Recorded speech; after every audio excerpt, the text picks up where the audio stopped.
こんちは。4G 初めから攻略パート16です。前回は極限レギオスの討伐とクシャルダウラの撃退戦でした。村のメインストーリーはこれで完結なんだけど、上位にはまだ勝ってないモンスターがいるよ。今回は、それらの討伐と武器強化を行っていきたい。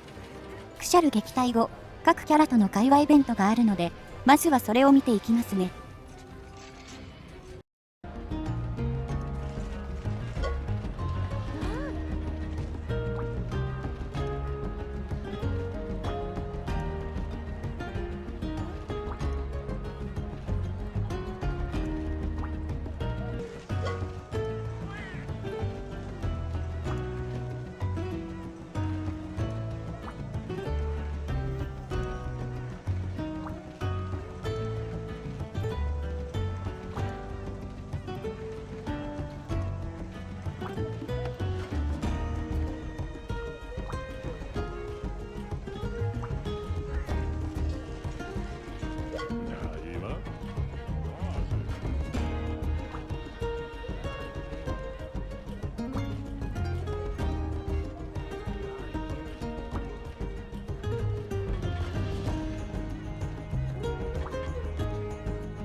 それぞれからねぎらいのコメントをもらえた。一等たちも込みで、だいぶボリューミーだったな。一応、クシャル戦の報酬ももらえましたが、1万ゼニーに鱗と鎧玉が1個ずつですか。イベント色が強いとはいえ、ちょっとしょっぱいですね。まあ、別に討伐したわけではないし、類破壊もしてないからな。で、交流石のレベル2がここで解禁になります。まだ2個セットはできませんが。2個セットはまだまだ先の話になるよ。解除値が上がるだけ嬉しいけどね。さて、マストの目的は達成ですが、次は何をしましょうかね。まずは、装備を整える目的で、あいつの討伐を目指すぞ。来ましたね、ティガレックス希少種、通称キティです。こわもてだけど、名前は可愛いね。これがギャップ萌えか。まあ、キティはプレイヤーが勝手に呼んでるだけですが、塔の頂は、ここから解禁ですかね。特にフィールドとかモンスターの初見ムービーはないよ。淡々とクリアしていこう。塔の頂上付近に支給品ボックスです。届けるのも大変そう。こういう決戦場系のフィールドでは、上位以上でも最初から支給品があるね。飛躍に王宮グレート、戻り玉までありました。盤石ですね。ほい、ご対面だ。キティは、原種や足との違いが多いですね。まず見た目が真っ赤です。通常時はあんまり目立たないけど、原色よりの赤って感じの赤だね。あとは、とにかくベースのサイズがでかいですね。その分、動きはゆったり大振りになっています。この状態は、頭が硬いので足を狙っていくよ。こいつも、惰性にチャークが有効です。立ち回りとしては、対足に近いので。原種と亜種、両方の特性を持ってる感じかな。突進も方向もまんべんなく使ってくるね。それに加えて、こいつは爆破属性も持っている。攻撃ごとに人糞を発生させるのが厄介だよ。一撃が重いのと爆破やられが噛み合ってます。大ダメージをもらいやすいです。さて、硬くて刃が通らないので、さっさと怒ってほしいな。あ、怒りきましたね。第一段階といったところです。こいつは、怒りからさらに形態変化がある上に、めちゃくちゃ切れやすくなってるよ。いい怒りで戦闘できるのは、出会った時と疲労した時くらいかな。ティガレックスの例に漏れず、形態変化すると一気に肉質が軟化します。お、形態変化来たかな。これが第2段階、爆豪状態というらしいです。こうなると攻撃力が上がって、攻撃の際に爆破やられの粉を出すようになるよ。その代わり、頭と翼の肉質がかなり軟化します。攻撃当てさえすれば討伐が早いタイプですね。高攻撃力に低防御力、当チャンネルが好きなステータスだね。一撃が重く攻撃範囲も広いので、ハラハラする展開が多いですね。爆破やられで攻撃を食らうと、体勢を立て直すのが難しいです。チャージアックスはガードでさばけるから、かなり手堅く立ち回れるよ。惰性2の装備、早めに揃えておいて正解でしたね。ティガ系全部これでいけます。クリアだけを目指すと、最低限の装備で駆け抜けることになりがちだからね。惰性と高耳装備を作ってから、攻略がだいぶ快適になったな。この後周回所上位も控えてるので、そちらでも役立ちそうです。おーっと危ねえ。大方向は反撃させてもらうぜ。ひるんでくれました。爆破やられだったのでラッキー。この体力だと、爆破やられと方向重なったら、さすがに耐えられなさそうだな。言うてまだ、レギオス武器第1段階だからね。最高ランクなんだから、そろそろ強化したい。レギオス武器の2段階目は、上位最強クラスの性能を持っていますね。基本性能は、倍率200に白が20くらいかな。物理火力の時点で最高峰だよね。MH4 時代は、上位時点で高性能な無属性武器があまりなかったんですよね。チャークはナバル武器がありましたけど、あれは発掘は存在しない救済措置ですし。ナバルチャークは貴重な水の榴弾なんだけど、残念ながら解禁がハンターランク90と超遅いよ。攻略を優先した場合、G 級に昇格しても全然到達できないランクですね。もともと 4G 時代のやり込み要素扱いだったので仕方ないんですが。ぶっちゃけレギオス武器があればいいんだが、物理火力はこれ一択での面白くないよね。榴弾瓶がついてる武器は全体的に物理性能が優遇されてるんですが、多くは作るのが面倒なんですよね。強属性って手もあるんだけど、ほぼ特定モンスの特化装備になるからな。属性で攻めるなら強属性も強いんですが、結局榴弾と変わらないことも多いです。よっぽど肉質が属性によってないと、進化を発揮しづらいんだよね。バサルやグラビ系なら、強力の調質打ちまくるの楽しいんだけどさ。榴弾はスタンも取れるんで、V破壊にも便利だったりしますしね。さ、形態変化の方向だ。壁に引っかかったのはありがたい。モンスターのサイズによって、歩行やジャンプなどの移動距離が変わってきます。キティクラスになると、バックジャンプを追いかけても基本的に方向には間に合いません。そういうわけで明らかに起こりそうな時は壁に背が向くように攻撃してるよ。まあ正確な怒りタイミングなんかわからないから不発になることも多いが、ティガ系であれば狙ってみてもいいかもです。さて頭と翼は壊せてるから、あと壊せるのは尻尾か。そういえば大王竜の尻尾って素材あったんだね。プレイするまで忘れてた。尻尾系は割と原種とアシトで別素材扱いされることが多いですね。まあ覆ってる鱗が別扱いだからおかしくはないのか。成分が違うってことらしいですが、具体的にどのくらい違いがあるんですかね。それは工房の人に聞いてみないとな。使える素材を目で確認してるみたいだし。そんなこと言ってたらキティ名物報復突進ですよ。来た来た。これも連続 GP の練習になるよ。反転して入力するから難しめだけど。全発成功すると上手くなった気になれます。いや、実際結構上手くないとできませんが。自分たちで言うのこっぱずかしいからやめようぜ。上には上がいるんだ。さて、その後少し交戦して、尻尾が切れないまま疲労状態になりました。肉質が渋めだからあんまチャンスじゃないんだよな。頭は破壊すればちょっと柔らかくなるけど。この状態だと弱徳が効くのは尻尾だけだね。今は積んでないけどさ。破壊後の頭と後ろ足が43ですか。こういう弱徳対策肉質やめませんか。おっと、本作の希少種全否定か。いや、そこまでは言ってませんが。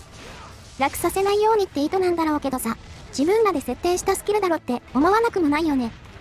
そうですね。これが35とか40であれば、全然違和感ないんですが。あら、終わっちゃったよ。尻尾は切れ筋前でしたが、まあ、ビタマラしやすいので問題ないでしょう。塔の頂はそこがいいとこだよね。開始位置も固定だからマラソンが楽。おそらくこの1回では素材は足りないので、もう2、3回周回してくるか。初戦の感じだと問題ないでしょう。装備更新が楽しみです。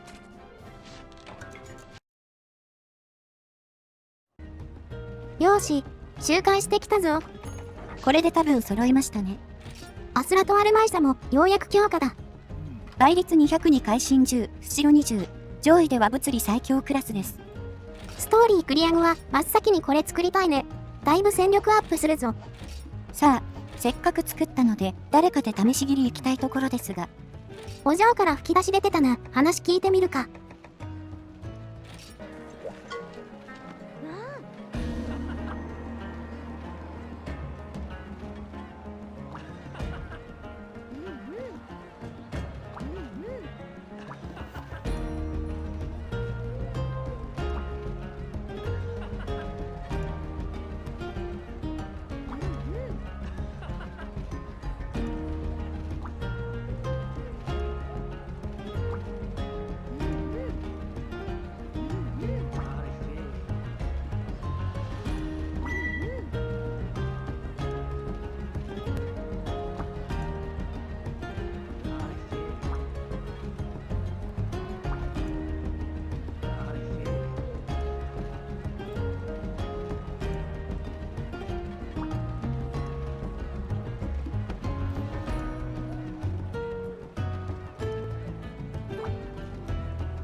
というわけで、唐突にレイヤ希少種の討伐依頼だ。こいつの出現自体が大ニュースだと思うが。ハンターには狩猟が全てです。一個人として受付嬢の依頼をこなしてきましょう。それもそうだな。強化したレギチャークの威力、思い知るがいい。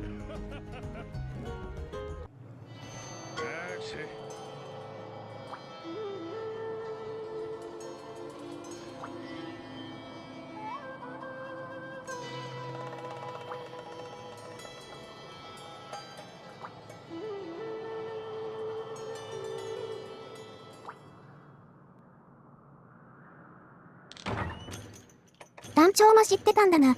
まあ、いろいろ声かけたみたいだし当然か。しかし、団長もレイア希少種自体には無反応ですね。実はそんなにレアでもないんでしょうか？いやーそんなことはないと思うけど、レアじゃないのに希少種って意味わからんしな。それよりも、ダンの仲間の課題に対して重く考えているということですかね。受付嬢は度の過ぎた変人ではありますが、掲げる目標は壮大で立派なものです。ナチュラルにディスが入った気がするが、まあそれはいいだろう。レイヤ希少種は、かなり厄介な強敵だ。リオレイヤと思って舐めてはかかれない。基本的にはアッシュベースなんですが、空中での制御や拡散ブレスが一回り強化されてます。空中からすぐ着地して、風圧で固めてから攻撃したり。かなり意地悪な方向の進化しちゃってるね。おまけに、全体的な肉質がかなり高化しています。特に頭は青で弾かれるレベルです。素の状態では弱毒は背中と尻尾しか発動しません。頭を破壊するとかなり柔らかくなりますが。翼の肉質はサードから続き44だよ。露骨すぎるだろこれ。正直、肉質以外もかなり強化されてるんで、弱毒通ってもいいくらい強いですけどね。金レイヤーはまず頭破壊を目指すべきだね。破壊さえしてしまえば足とあまり変わらない。頭破壊をするまでのガチンコ勝負は、ケアすることが多くてしんどいですね。毒、やられ、弾かれ、風圧に方向か。どれも脅威度が高いな。食らうとわかりますが、毒の時間かなり長くて、即回復した方がいいレベルです。噛みつきで火炎を発生させる攻撃と合わせて、体力削る性能かなり高いと思います。一番やばいと思うのが、すぐ着地して風圧で固める行動だね。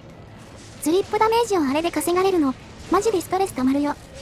ナスチ防具があれば風圧と方向は防げますが、あれは非耐性終わってますからね。風圧さんの装飾品で補うにもクシャルの翼膜使うから、周回所進めないといけないね。ハンターランク7にさえしちゃえば、村仕様の体力でドスコ竜と戦えるのは救いか。ちなみに、ナスチと戦えるのは G 級からですが、素材交換で上位素材が手に入ります。そちらは、ハンターランクを解放しないといけませんが。まあ、希少種も、本来はハンターランク7で解禁だからね。すぐ戦える村上位に感謝。村上位はいいシステムだと思いますね。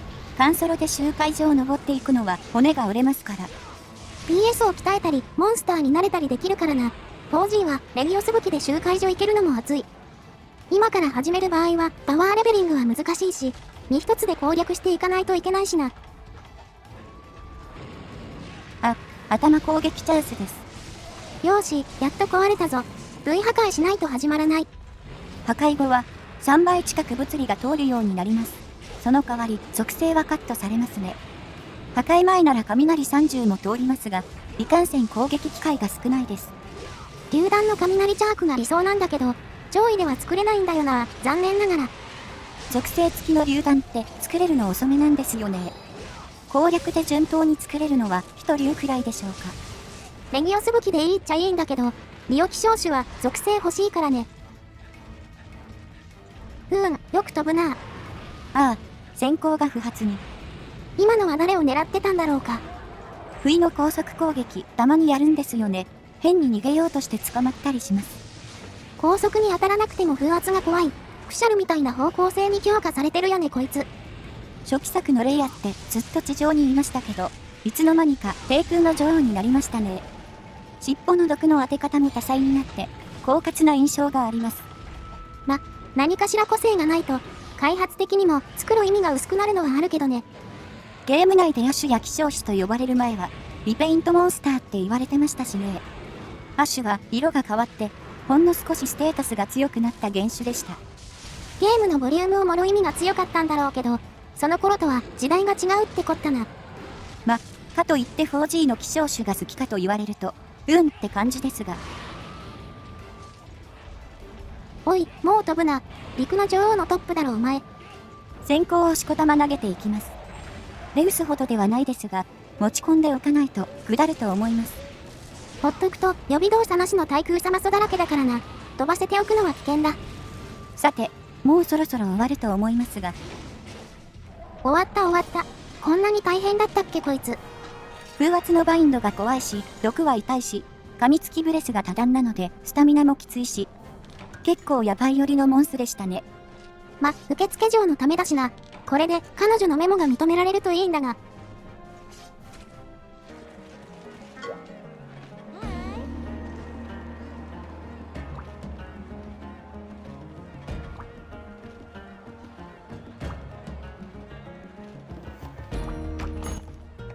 よし、とりあえず依頼は一段落だ。次はどうします？レイヤ騎将士ときたらレウス騎将士しかないでしょ。金レウスですか。これは金以上に香ばしいですね。大丈夫、物資に妥協するつもりはない。ハンターの知恵を王に見せつけるぞ。ほほう、物資は万全と。確かに見せつけるものではありますね。もう銀に関しては、そういう生き物だと納得するしかない。いずらがひどいことになるが仕方あるまい。金レイヤの方は初期作がどうのと言いましたが、レウス系はあんまり変わってないですね。空の王者ということは空中戦がしたい。そしてハンターはジャンプはできても空には行けない。つまりはそういうことだよ。王も、もちろん低空での移動をマスターなさってます。おまけに飛び上がるパターンが豊富で、もう大変。極めつけは破壊前の頭の肉質ね。切断が18なんだけど、これは金より1だけ硬い。その結果、なんと白ゲージでも弾かれるよ。誰が設定したんだこれ。一応属性が通りやすくなってますが、心眼がないとまともに攻撃できません。そういうわけで、まずは下界に降りてもらわないとね。物資とは言わずもがな、閃光玉とその調合素材だよ。飛んだら閃光を投げる。基本的にはこれの繰り返しです。いつも周回するときは総中根を使うんだが、ポイントがなくて餌が買えなくてな。落とす手段が閃光くらいしかないんね。素材玉を大量に用意するにも、石ころの交換でポイント使うので、ちょこちょこ探索や村の依頼をこなして、裏でこまめに貯めてます。今作は竜の涙系のアイテムについて、軒並みポイント還元率が下げられてるからね。稼ごうと思うと、村の依頼達成か探索せざるを得ないのよ。まあ、システム的に探索やってほしいからアイテムのポイント下げたんでしょうけど、ポイントの要求数はもうちょい下げてほしかったですね。ポイントたくさん持ってないと、キノコ一つ増やすのも大変だからな。最終的には、発掘武器を溶かしまくってポイントに困ることはなくなりますが、発掘武器を得るにも探索が必要ですしね。で、また王が展開に行ってしまわれたが、怒り状態だとむやみにノウトウはできません。最悪、壁際でブレス連発されてはめられます。チャークは相性良くないというか、大体の近接武器が良くないか。総中根はこういう相手に強いですよね。動きについていけるし、ノリでチャンスを作れるし。そろそろ本格的に、チャーク以外の武器種の装備を組んでおかないとな。使える武器が解禁されるまでは、なかなか一式揃える気になりませんしね。総中根は、チャーク以上に上位までで使える武器が限られるので。MH4 時代は、誰もが混然と一体だったからな。あ、頭壊れましたね。結構無理やりでしたけど。ここまでやって、ようやく45通るよ。ギリギリ弱特肉質だね。破壊後の肉質は金より2割くらい硬いですが、それでも通るだけマシです。金レウスは体力が低めだからね。総合的な耐久値は金よりも下がるよ。こいつに関しては強属性でもいいかもな。先行で落として上質打ちまくるの強そう。先行当ててもバックジャンプしてきますが、お祈り超質連打が有効なのは間違いないですね。早速やってきたぞ。迷ったらどんだけ精神やめろ。ついでとばかりにブレスを吐いてきます。非耐性がないとダメージもバカになりません。こいつに関してはまともにやるだけ損だから、飛んだら先行、とにかくこれを徹底だよ。頭さえ壊してしまえば、墜落するたびにまとまった攻撃チャンスになりますね。武器の火力さえ足りてれば、先行15個投げるまでに決着つくはずです。ワンパターンになるが仕方ない。相手がまともな狩りを許してくれないからな。クエスト開始時にも言った通り、そういうモンスターなんだと思うしかない。銀レウスに関しては、今後も方向性変わらないんでしょうか。こいつが両モンスターって言われた作品あったっけ？出るたびに鬱陶しがられてるような。希少種の代表っぽい顔してますし、参戦すること自体は盛り上がるんですけどね。今度こそまともになるだろうって期待してるのかもね。少なくとも私はそんな感覚で迎えてるな。ワイルズのレウスはどうなるんでしょうね。アッシュが出るのかは不明ですが。金属地の個体だから、突然変異で飛行の頻度落ちてないかな。ほら、これでも食らえ。おう、なんか色々噛み合いました。ブレスに当たらず撃墜です。GP 根室も距離感大事だよな。後隙が大きいからなるべく先端で当てたい。とはいえ、微調整はかなり難度高いですけどね。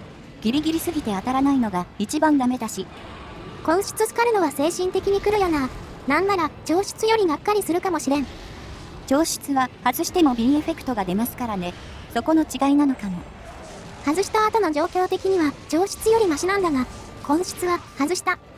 感を強く受けるんだよね。しかし、これは大チャンスです。ここで仕留め切りたい。よし、ここは調室で決めるぞ。お疲れ様です。綺麗に決まりましたね。なんだかんだで金と同じくらいのタイムか。とりあえずぐだらなくてよかった。金銀の素材は需要ありますね。強力な非属性武器が作れます。銀は防具も割と優秀だね。上位だとそこまででもないけど。シミュで必要になったら素材集めするか。さて、これで希少種は3種とも枯れましたが、上位モンスターはまだ残ってます。どんどん借りつつ装備更新していこう。それでは、今パートはここで区切ります。いよいよ上位も終盤。次回からは周回所上位も手をつけていくよ。すでに裏では進めてますが、特徴的なクエに絞ってピックアップして動画にしていきます。チャークとは別の武器種も本格的に手を出していくから、そこもぜひ見てもらいたいな。楽しくなってきましたね。次回も気合い入れていきましょう。ほいじゃ、次の動画で。またね。